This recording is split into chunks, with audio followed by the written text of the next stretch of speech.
Dificuldades em se concentrar.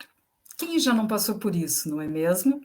A boa notícia é que é possível sim reduzirmos estas dificuldades. Eu sou a Prof. Ana Seconello, sou doutora em neurociências e te convido agora a acompanhar este pequeno vídeo em que faremos uma reflexão sobre as distrações, sobre aquelas que nos atrapalham, que atrapalham o foco da nossa atenção e, portanto, atrapalham o nosso aprendizado.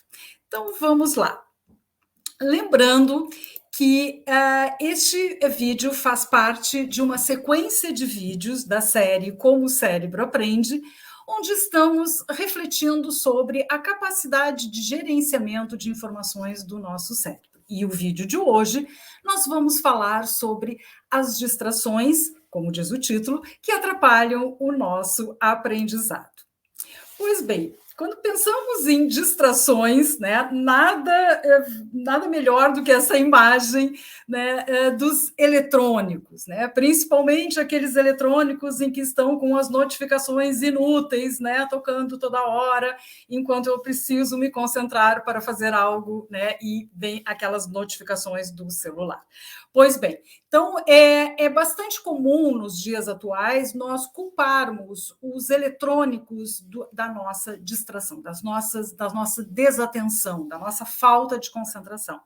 Na verdade, os eletrônicos eles não são os culpados, e sim o nosso mau uso, né? O mau uso que nós damos a estes dispositivos é que muitas vezes nos atrapalham, porque eles vieram para ficar, eles vieram para facilitar a nossa vida, e nós precisamos, então, aprender a lidar com eles de forma que eles sim nos auxiliem e não nos atrapalhem. Pois bem, mas independente de termos eletrônicos, né, nos distraindo, vamos imaginar uma situação em que tu estás numa sala tentando ler um texto, tentando entender, compreender aquele texto. É um texto denso, um texto difícil de entender, que tu precisa de muita concentração para poder compreender o que o texto te traz. E, ao mesmo tempo, nesta sala tem várias pessoas conversando, falando alto, tem música alta, tem pessoas, umas rindo, outras brigando, enfim, né? Aquela confusão total, né? E tu tentando te concentrar. Te imagina nessa situação. Quais as chances de tu conseguir manter o foco da atenção, mesmo, né, diante daquela situação, né, cheia de distrações, cheia de ruídos que vão atrapalhar a tua concentração. Então, neste momento, o que tu faz? Ou tu sai daquele ambiente, vai procurar um outro ambiente, né, em que tu possa te concentrar melhor, ou então tu pede silêncio, por favor, não é mesmo? Bom, mas então vamos pensar nessa questão, né? Precisamos de silêncio para manter o foco da atenção, para pensar, raciocinar, refletir. De fato, precisamos sim deste silêncio, mas também é importante compreendermos que o silêncio ele não é necessariamente ausência total de som. Por exemplo, o cantar dos pássaros, né? Uma música ao longe, pessoas conversando longe de mim, assim, aquelas vozes. Isso tudo faz parte do silêncio. Na verdade, o silêncio é a falta de ruído. Mas o que são os ruídos, então, prof? Bom,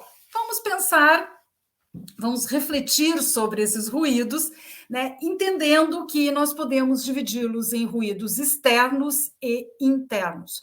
Os externos são aqueles que nós pensamos em primeiro lugar, que são os auditivos, né, que são som alto, enfim, barulho, mas também temos os ruídos visuais, que nós já vamos discutir na sequência sobre eles.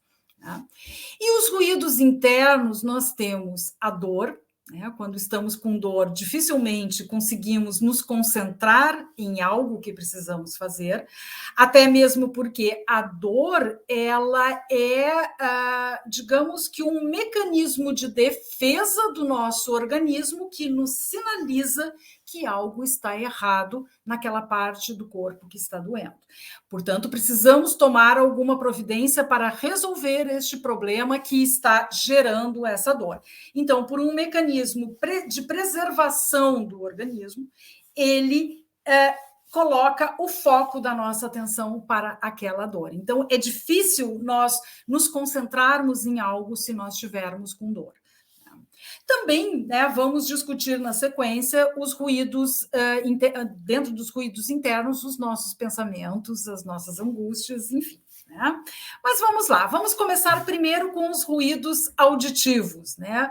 Aqueles que tratam-se de uma perturbação auditiva definida como um conjunto de sons variados, desagradáveis e ou repetitivos. Quando pensamos em sons desagradáveis e repetitivos, por exemplo, nós lembramos das músicas, os tais de batistaca, né? Que fica aquela coisa repetitiva, aquele tum, tum, tum, tic, tum, tic, tum, aquela, pelo menos para mim, aquilo é um horror, e sei que para várias pessoas também. Entretanto, algumas pessoas se sentem confortáveis, né, ouvindo esse tipo de música. Portanto, né, quando nós falamos em aquilo que é desagradável, pode ser desagradável para uns e não desagradáveis para outros. Né? Então, também estes ruídos auditivos, eles também poderão variar conforme o indivíduo. Mas por que eles nos atrapalham? Simplesmente porque eles dificultam o trabalho do nosso gerenciador de informações, o nosso lobo pré-frontal, que vai dificultar o trabalho dele de distinguir quais as informações realmente nos interessam e quais ele precisa destacar. Né? Aqui reforço, né, a ideia de se tu não assististes ainda o primeiro vídeo, o vídeo que vem anterior a esse, em que nós discutimos a atenção, aprendizado e memória, eu sugiro que tu volte lá, assista aquele vídeo para poder entender melhor, né, quando falamos aqui sobre o gerenciador de informações, o chamado lobo pré-frontal do nosso cérebro. Né? Bom, então esta dificuldade, esse incômodo que nós damos ao gerenciador de informações estando em um ambiente, né, com muita poluição sonora, digamos assim, né, isso nos trará desconforto. Né? Então, por isso nos incomoda. E isso, naturalmente, vai dificultar, né, direcionarmos o foco da atenção para o que precisa e, principalmente, manter o foco da atenção vai ficar praticamente impossível se tivermos num ambiente com muitos ruídos auditivos. Também vamos pensar nos ruídos visuais, mas aqui eu chamo muito atenção com esta frase, aonde eu digo que ambientes desorganizados são grandes motivos de distrações visuais para o cérebro. Quando nós pensamos em ambientes desorganizados, veja bem, aqui nós precisamos definir o que é este ambiente desorganizado para ti e o que é esse ambiente desorganizado para mim. O ambiente organizado é aquele ambiente em que eu encontro facilmente aquilo que eu preciso para trabalhar, para fazer a atividade que eu esteja fazendo naquele momento. Né? Ele pode, aos olhos de outras pessoas, ser absolutamente desorganizado, porque é muito comum as pessoas terem a ideia de que aquele ambiente organizado é aquele ambiente todo certinho, todo que não tem nada fora do lugar, que os livros estão milimetricamente organizados por cores, e tudo, tudo sem pó, parece que aquele ambiente não vive ninguém, não trabalha ninguém ali, né? Porque ele está organizado demais, digamos assim. Então, se a tua mesa de trabalho, por exemplo, ela tem os livros tem os livros ou o material que tu tem, né, os papéis, enfim, tá tudo, parece que aos olhos, né, de quem imagina que a organização tem que ser tudo bonitinho, tudo milimetricamente combinando e tal. se aos olhos dessa pessoa isso é um ambiente desorganizado, ele vai te dizer que a tua mesa é um caos, a tua mesa... Não, mas na tua mesa tu sabe exatamente aonde está cada papel, cada livro, cada objeto que tu vais precisar no momento em que tu quiseres utilizar aquele objeto. Então, este ambiente não é desorganizado para ti. Ele pode ser para outra pessoa, mas não para ti. Então, é nesse sentido que a neurociência cognitiva nos fala do ambiente organizado. É aquele ambiente funcional, é aquele ambiente que tu facilmente encontra aquilo que tu precisa para trabalhar. Porque se tu tiver no meio aí sim da desorganização, né, onde tu não sabe onde estão as coisas, onde tu leva muito tempo para encontrar o que tu precisa, isso sim vai te gerar estresse e desconforto. Tá bem? Pois bem, por fim, então, vamos pensar nos ruídos internos, que, particularmente, eu penso que estes são os piores. Tá? São os ruídos gerados por nós mesmos, pelos nossos pensamentos, pelas ideias que nos preocupam, pelos nossos medos, as nossas angústias, aquilo que pode ser mais atordoante, né, do que os ruídos que venham de fora. Como, por exemplo, nós já havíamos falado um pouquinho antes, a dor crônica é uma grande fonte de ruído sensorial, que nos impede de percebermos adequadamente as informações vindas dos nossos sentidos e, além disso, também dificulta a correta utilização dos nossos sistemas de memória e de raciocínio. Fica difícil lembrar das coisas, fica difícil de pensar, de raciocinar, de refletir sobre algo complexo, né, enquanto estivermos com dor. Então, é de fundamental importância que a gente se preocupe em investigar aquilo que está causando aquela dor, até para que a gente tenha uma qualidade de vida melhor e que possamos, né, levar a nossa capacidade de concentração adequada para o que a gente precisa fazer na vida como um todo. Então, algumas dicas aqui para auxiliar a manutenção do foco da atenção em uma tarefa, né, que estejas realizando.